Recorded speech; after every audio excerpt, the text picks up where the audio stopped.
देखिए भैया एगो लड़का के एगो लड़की छोड़ के चल गई भैया। लड़की के शादी कहीं और होता, लड़की के घरे बड़ी पहरा बा। लड़का फोन कैलस त लड़की कहती है लड़का से हाँ कि कैसे मिले आई हरदी लागी गई लागता रे डरवा। कि कैसे मिले आई हरदी लागी गई लागता रे डरवा। कि रोजनिया रवाई फेरू नई हरवा। कि रोजनिया रवाई फेरू नई हरवा। कैसे मिले आई हरदी लागी गई लागता रे डरवा। कैसे मिले आई हरदी लागी गई लागता रे डरवा।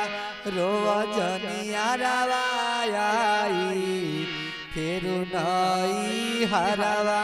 रोजनिया रवाई फेरू नई हरवा।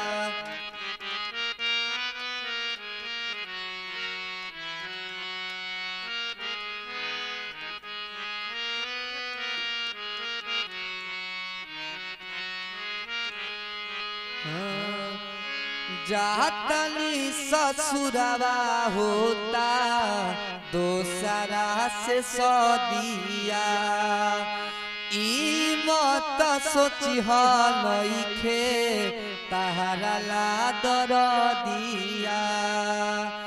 जातनी ससुरवा होता दोसरा से सदिया। ई मत सोची नइखे तहरा ला दरदिया।